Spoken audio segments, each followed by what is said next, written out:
il faut que j'évoque auprès de vous de nombreuses étapes, parce que c'était un travail d'équipe. Il y a eu beaucoup de monde impliqué et je ne peux pas ne pas remercier certaines personnes qui ont permis que ça se réalise. Je pense tout particulièrement au docteur Sensé, qui a initié le projet avec M. Mignot, qui était l'ancien directeur opérationnel de la clinique, et M. Mamoudi, qui était alors directeur. Je n'oublie naturellement pas non plus le professeur Jean-François Rouland, le docteur Sabine Defort, ainsi que Mme Carré, qui sera également la responsable de notre service. Elle se cache, mais elle va parler après. Il n'y aura pas que moi. Je remercie également le monde associatif qui nous a accueillis, qui nous a permis d'aller à leur rencontre pour discuter ensemble et travailler ensemble sur la mise en œuvre de ce projet.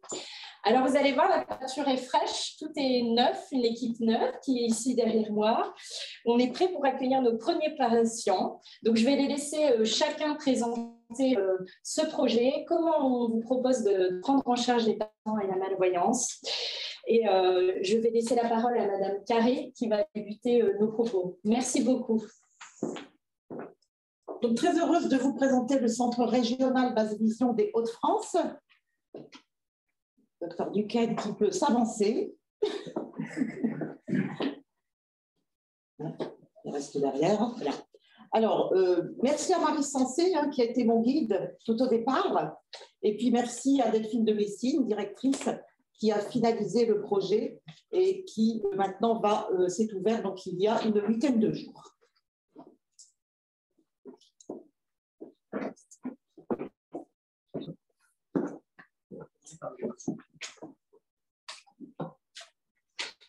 Alors, selon donc une étude du plan handicap visuel en 2011, on recense à peu près 1 700 000 malvoyants en France, dont 200 000 aveugles. Comme tout médecin ophtalmologiste, j'ai été confrontée à la déficience visuelle de mes patients et à leur détresse psychologique. Et nous n'avions alors qu'une offre de soins de professionnels isolés, soit des opticiens ayant effectué une formation spéciale en basse vision, soit des orthoptistes ayant choisi de s'investir dans ce domaine, des services d'accompagnement à la vie sociale et des services associatifs. De l'utilité d'un centre basse vision. Les travaux de recherche en neurosciences ont démontré que la fonction visuelle est une fonction de perception de l'environnement qui consiste à voir, mais aussi et surtout à comprendre rapidement ce qui est vu, d'où l'importance des fonctions intégratives cognitives. La personne malvoyante possède des capacités visuelles qui permettent d'effectuer des tâches au moyen de la vision restante, optimisée par le processus cognitif. Tous les ans, la Société d'ophtalmologie publie un rapport, celui de 2017, porté sur les déficiences visuelles. Et je reprendrai les mots de la préface du professeur Christian Corbet. Le patient malvoyant ne se plaint pas de ne plus voir, il se plaint de ne plus lire, de ne plus se déplacer. Il s'agit de renaître à un nouvel état structurel neuro-sensori-cognitif. Selon la classification de l'OMS, le terme de basse vision, la déficience visuelle, est défini comme une acuité visuelle inférieure ou égale à 5/10. Ce qui nous intéresse, c'est la déficience visuelle modérée à sévère, entre 3/10 et 1/20, en sachant que la cécité est définie comme une acuité visuelle égale ou inférieure à 1/20 au meilleur œil, associée ou non à une réduction du champ visuel à moins de 10 degrés. Donc, à qui s'adresse le centre SSR Basse Vision? Il s'agit d'un centre qui s'adresse à des adultes, donc de plus de 18 ans, présentant soit une acuité visuelle égale ou inférieure à 3/10 au meilleur œil, soit une ou plusieurs atteintes du champ visuel couvrant plus de 50% de la zone centrale de 30 degrés ou qui réduisent de manière concentrique le champ visuel à moins de 20 degrés, soit une hémianopsie complète, soit d'autres dysfonctionnements visuels graves tels que l'ophtalmoplégie ou des troubles visuels d'origine cérébrale, l'agnosie visuelle, l'héminégligence. Les pathologies concernées sont représentées par la DMLA, première cause de malvoyance des personnes de plus de 30 ans, la rétinopathie diabétique, première cause de malvoyance chez le patient dont l'âge est inférieur à 50 ans, les neuropathies, le glaucome, dont je rappelle que c'est la 3e cause de cécité dans le monde, la neuropathie de Leber, la myopie forte et ses conséquences rétiniennes, les dégénérescences rétiniennes, la rétinite pigmentaire étant la plus connue, la maladie de Stargardt, les affections neurologiques, les méningiomes, sclérose en plaques et leurs répercussions sur leur nerf optique, et les affections traumatiques. Qu'est-ce que le Centre SSR Basse Vision des Hauts-de-France? C'est un hôpital de jour de 25 places, aménagé pour les déficients visuels sur une superficie de 500 m², situé dans les anciens locaux de l'Institut ophtalmique, dont on a privilégié les repères à fort contraste, dont on a installé une signalétique à gros caractères avec un éclairage à intensité variable dans chaque bureau. Je vais vous présenter l'équipe pluridisciplinaire qui repose sur l'optimisation de la vision avec les 3 O, le médecin ophtalmologue, l'orthoptiste, l'opticien, associé au recours au sens compensatoire avec l'ergothérapeute, l'AVGiste, l'instructeur en locomotion, le professeur en activité physique adaptée, le formateur en informatique adaptée et en braille.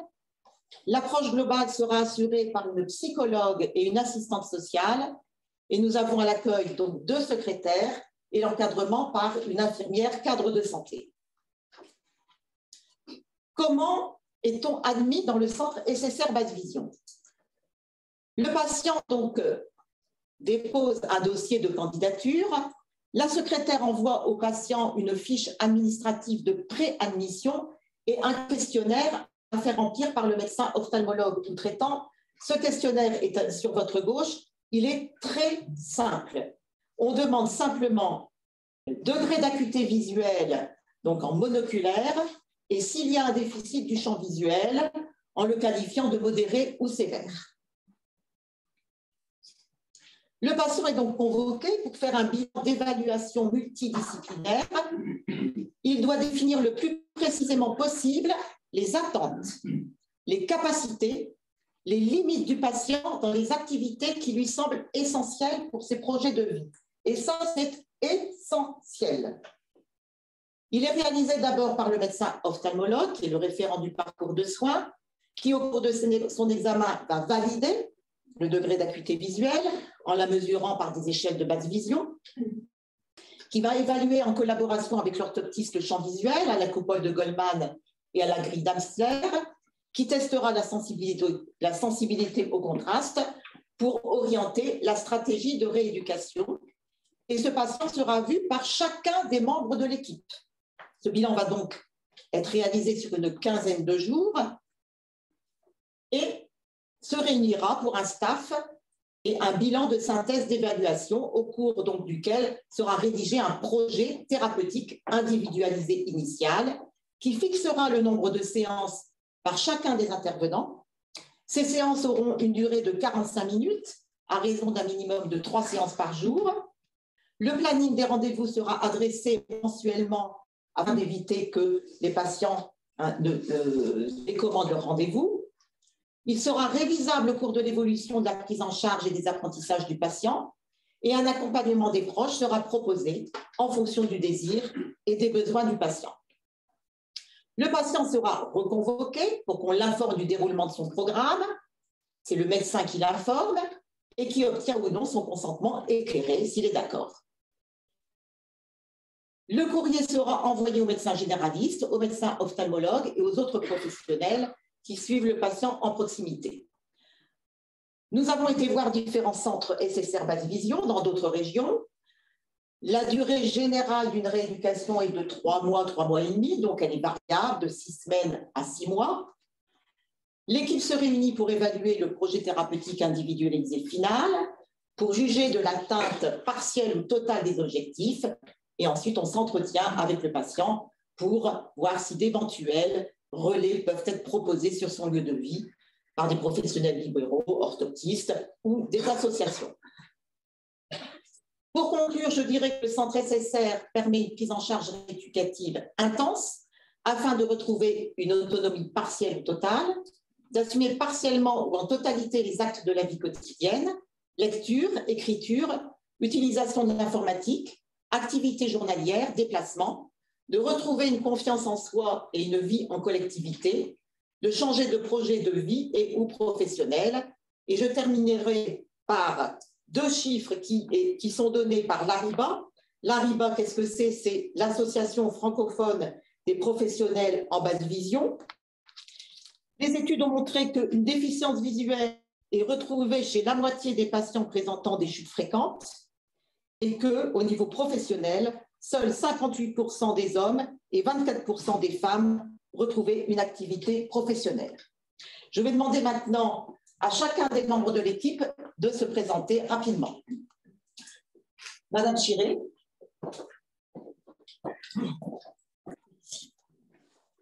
Bonsoir, donc Chantal Chiré, orthoptiste.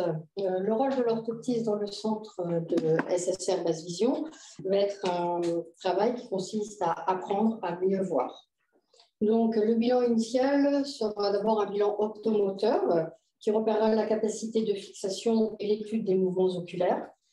Le bilan sensoriel recherchera une néofixation en cas d'atteinte centrale et oriente et calibre les saccades en cas d'une atteinte périphérique.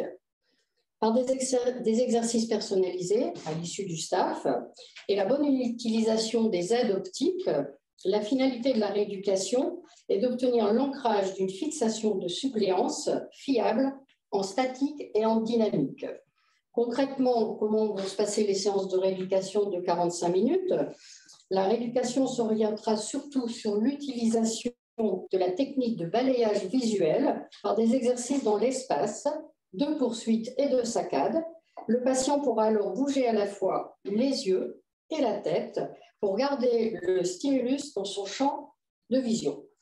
Il aura ensuite une partie d'exercice sur papier, type relier, barrer, repérer des points, des lettres et d'autres objets, en utilisant toujours le balayage dans toutes les directions. Enfin, des activités de lecture pour tester ses capacités à rechercher des pages, lecture ponctuelle, suivie et des activités d'écriture. Je vais passer la parole à Madame Mérès. Bonsoir, Sophie Mérès, donc je suis l'opticienne du centre. Donc ici, bien sûr, mon rôle ne va pas se résumer aux lunettes puisque les personnes malvoyantes subissent une perte de leur performance visuelle qui ne pourra plus se corriger simplement. Donc après l'évaluation de leurs besoins et au quotidien et de leurs capacités, nous allons tester ensemble les aides optiques comme les loupes éclairantes, électroniques, les vidéoagrandisseurs qui peuvent inclure la fonction vocale, les filtres, mais également les aides non optiques, mais tout aussi importantes, comme les pupilles de lecture et l'éclairage adapté. Donc, les matériels ensuite seront essayés ici plusieurs fois, ensuite éventuellement prêtés pour qu'ils soient bien sûrs d'avoir fait le bon choix. Ça sera prêté soit par nous, soit par les opticiens qui assureront le relais dans les magasins spécialisés Basse Vision.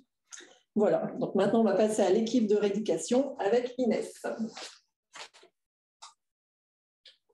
Bonsoir, je m'appelle Inès Andrieux, je m'occupe de la partie ergothérapie dans le SSR Basse Vision.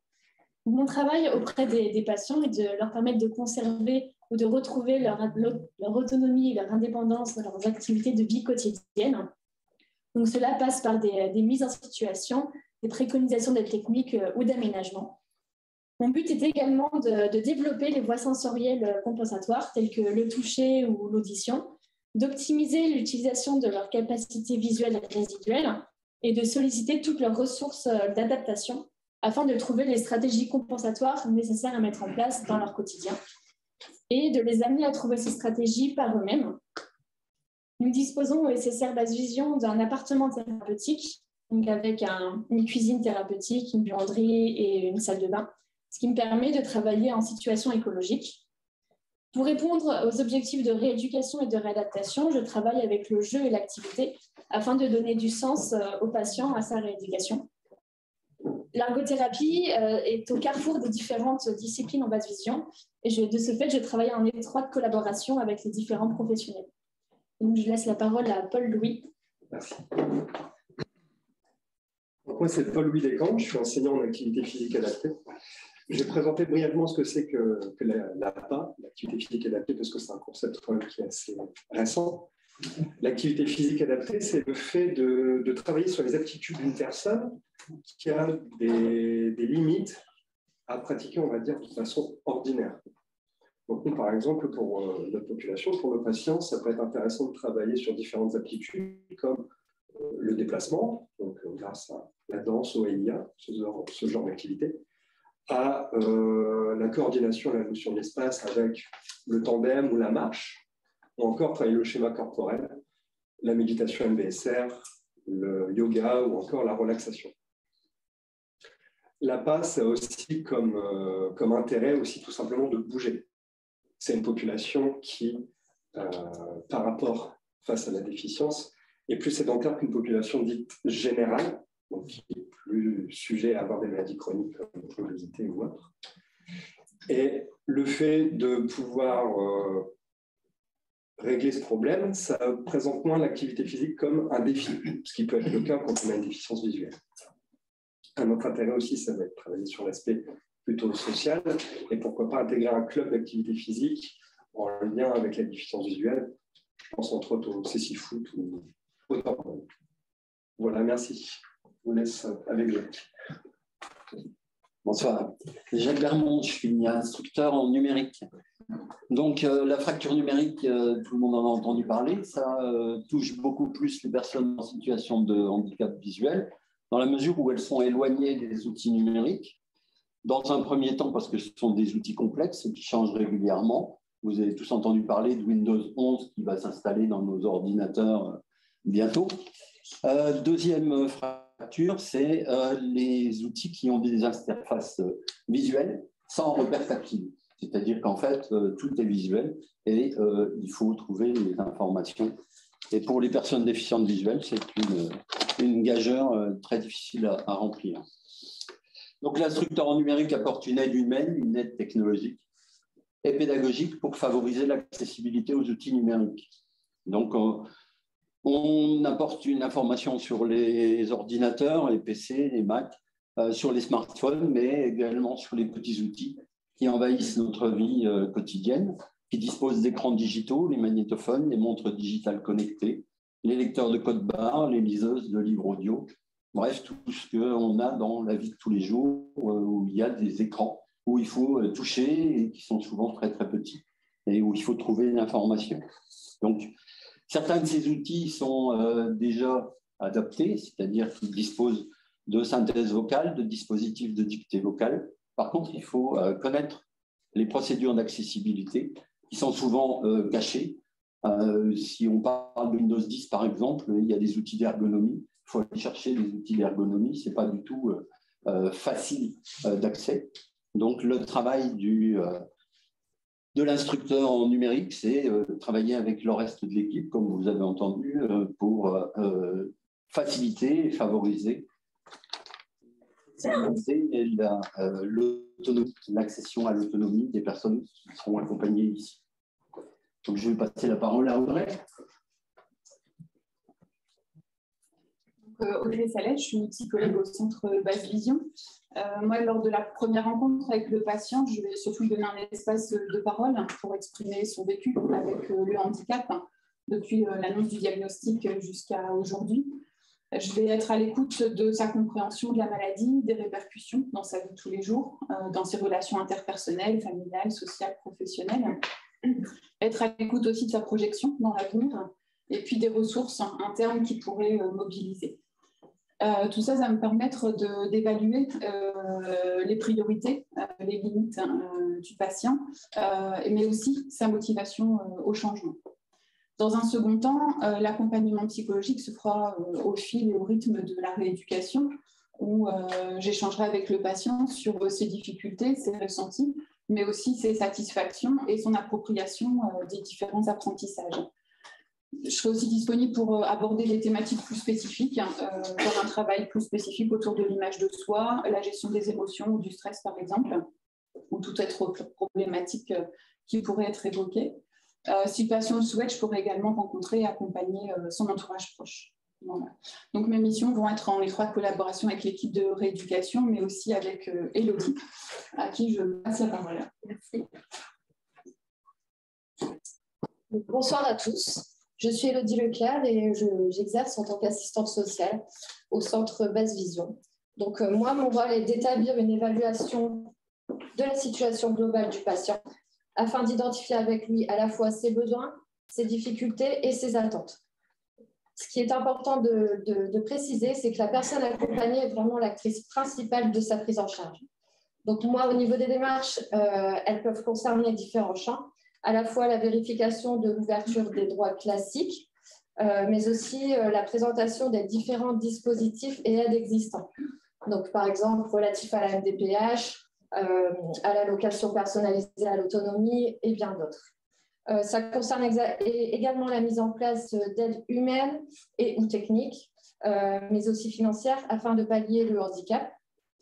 Enfin, ça peut concerner également la sphère professionnelle. Le handicap pouvant survenir de manière subite ou insidieuse, le projet professionnel se voit souvent remis en question. En bref, chaque situation étant différente, les problématiques sont multiples et mes missions s'inscrivent à la fois au sein de l'équipe pluridisciplinaire de Somain, mais également dans un réseau de professionnels spécialisés en basse vision. Donc, je laisse maintenant la parole à Marie-Pierre et à Barbara. Bonsoir à tous. Donc, moi, c'est Marie-Pierre Trailleur. Je serai l'une des secrétaires du Centre Basse Vision. Bonjour, et moi, Barbara Marcignac, la deuxième secrétaire de Basse Vision. Bonjour, donc, je suis Véronique Laliberté, la directrice des soins de l'Institut, et mes missions seront d'organiser et de manager l'équipe pluridisciplinaire du Centre Basse Vision. Donc, nous vous avons présenté l'équipe, tout le monde s'est présenté, je les remercie. Et nous avons également une instructrice en locomotion qui va arriver au mois de janvier. Donc, elle ne pouvait pas être là ce soir. Ensuite, comme nous parlons d'organisation, nous allons vous emmener dans le centre Basse Vision pour visiter. C'est d'abord le docteur Carré qui accompagnera un premier groupe. Donc, nous allons former différents groupes et nous suivrons le docteur Carré par groupe avec les différents professionnels. Et ensuite, il y aura un cocktail qui vous sera offert. Donc, voilà.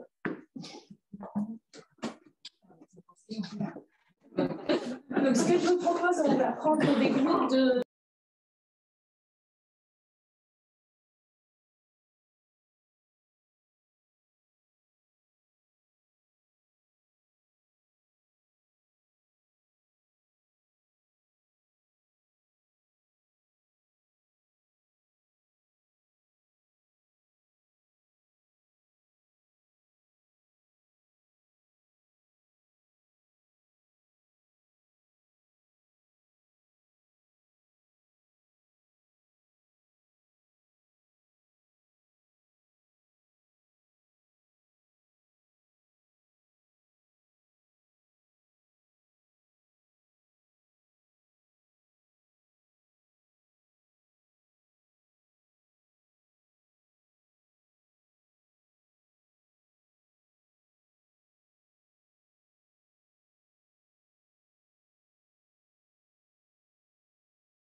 Directement.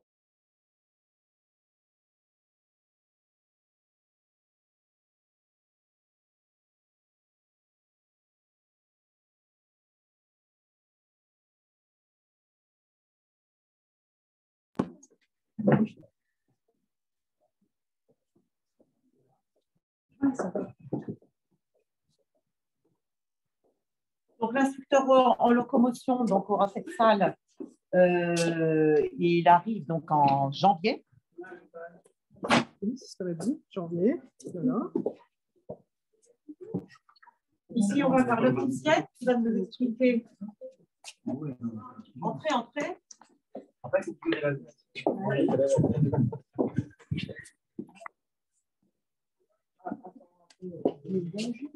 Alors, voilà.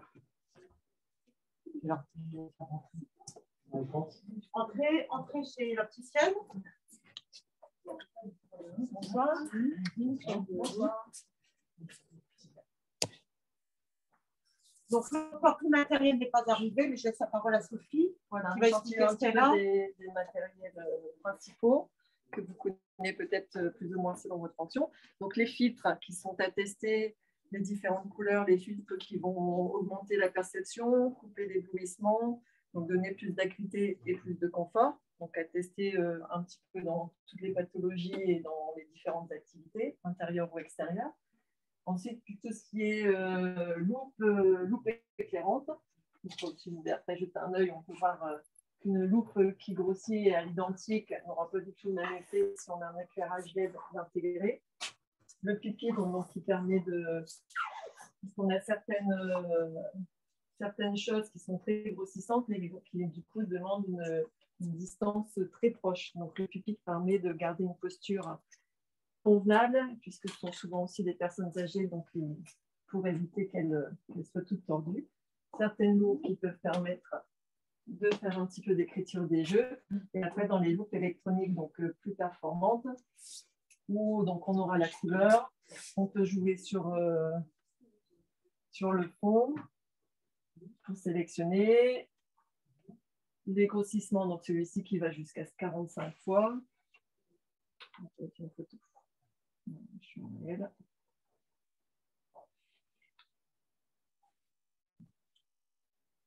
Donc, qui peut permettre aux personnes âgées de voir les photos de leurs petits-enfants. Possibilité de surligner pour suivre les écritures. Possibilité de prendre une photo pour après retravailler. Sophie, oui. Je vois, mais parce qu'il y a le groupe qui arrive. Oui. D'accord.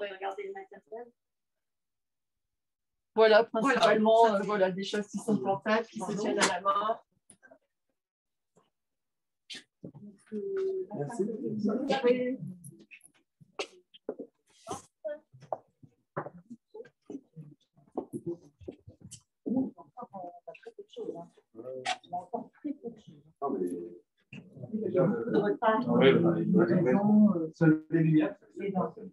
Alors, en fait, on ne peut pas la montrer parce que non, c'est pas ça, mais le matériel a été mal fait. En fait, c'est lumière blanche, lumière jaune et lumière bleue. Mais là, on ne sait pas ce qu'on a eu. Donc, on ne peut pas l'utiliser pour l'instant. L'idée, c'est de jouer sur les lumières. Sur les lumières pour avoir, au niveau des filtres, c'est l'opticien qui va utiliser cette pièce pour voir quel est le filtre qui sera le plus utile pour le patient en fonction de cette lumière. D'accord. Très intéressant.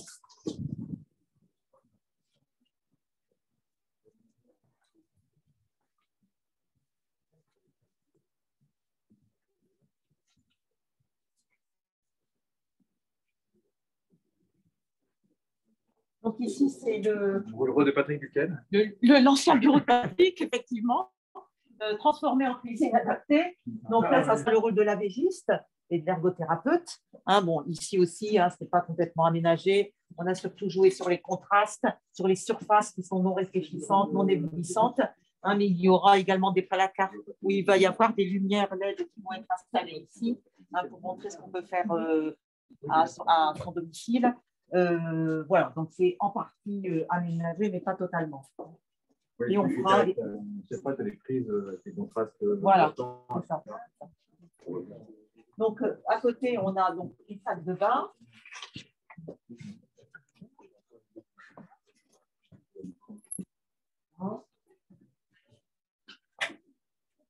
Et on vient voir donc l'instructeur en informatique. Donc, Jacques, je vous laisse la parole.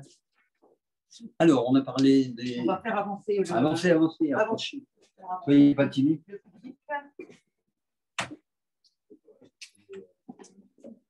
Je vais commencer juste derrière vous. Voilà.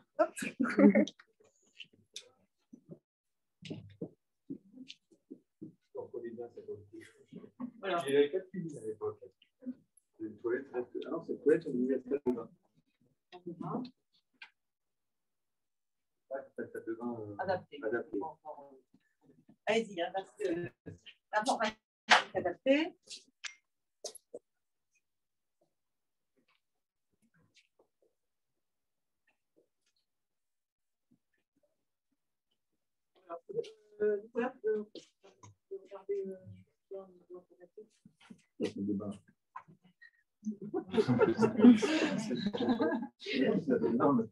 Donc, je vous ai parlé tout à l'heure de continuité avec les autres professionnels. Donc, ici, on a une vidéo loop donc, qui fait la continuité avec l'opticien.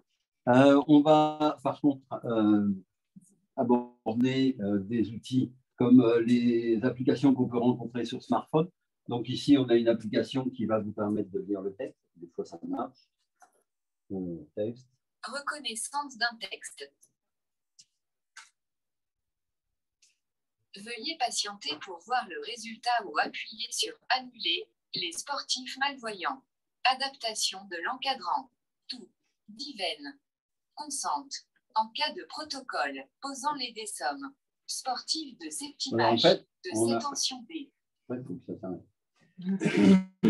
Donc, on a la possibilité de photographier simplement un texte et puis le logiciel de reconnaissance de caractère va nous le reconnaître pour le lire immédiatement. C'est-à-dire qu'une personne malvoyante, là, moi, je ne vois rien du tout sur les petites lettres, avec cet appareil-là, enfin, ce logiciel-là, c'est un logiciel gratuit sur Android.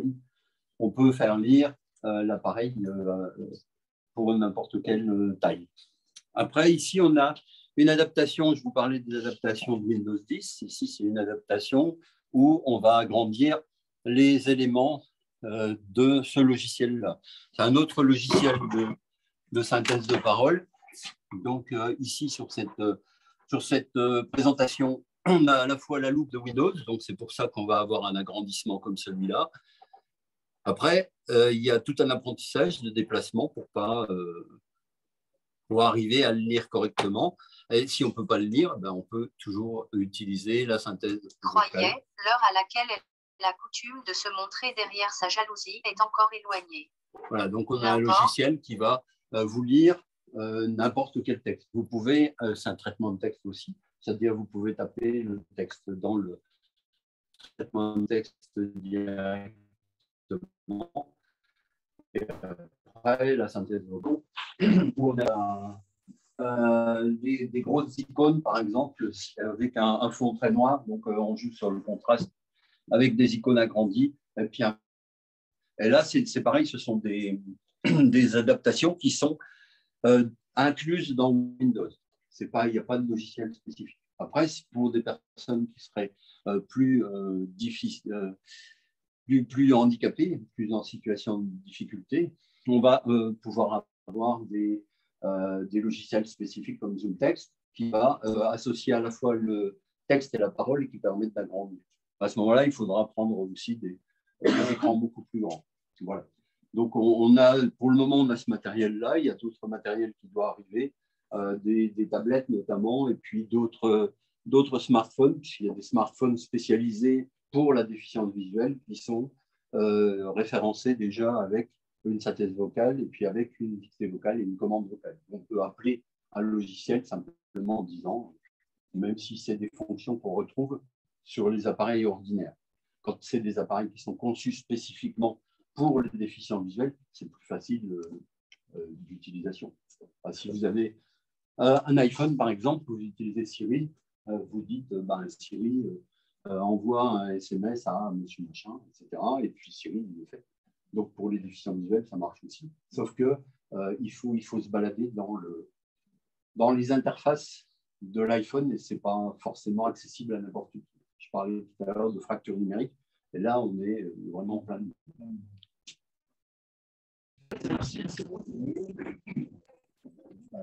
Et pour votre assistante sociale, Bon, pour le champ visuel, nous attendons la coupole de Goldman qui va arriver. Alors là, on vous a montré, on a des unités, on a été assez ébahis de ce qu'on pouvait faire avec tout simplement une grille d'Amsler et de relever les scotomes centraux grâce à la grille d'Amsler. C'est assez impressionnant et de voir quelquefois qu'on a des encoches où on peut justement accrocher à une néofixation.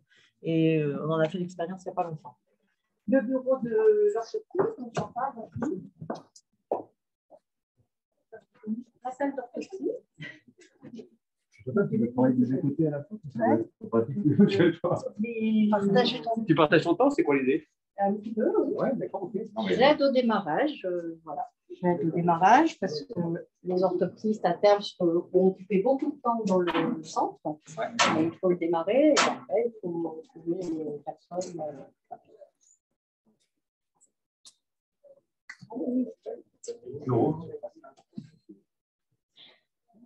Donc là, je pense qu'il n'y a pas spécialement de questions. On a tous compris qu'on allait aider le patient en fonction de son champ visuel utilisable, à se repérer, à utiliser. Alors, il y a différents tests de repérage à certaines distances qui sont indiquées au sol. Et après, on a toute une batterie d'examens sur papier. Voilà. Voilà, on va passer à côté.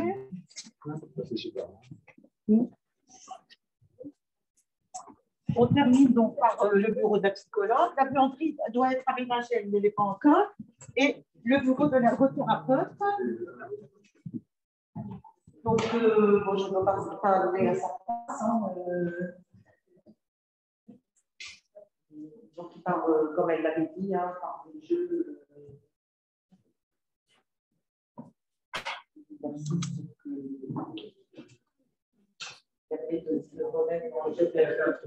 Mais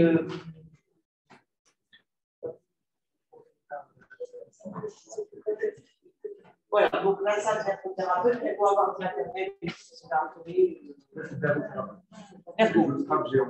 Oui.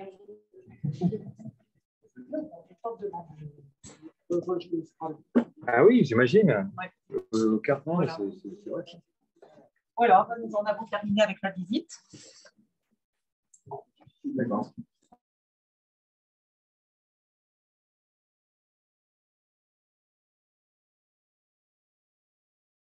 La visite est maintenant terminée, donc je vous souhaite une bonne soirée et je vous remercie de votre présence. Merci.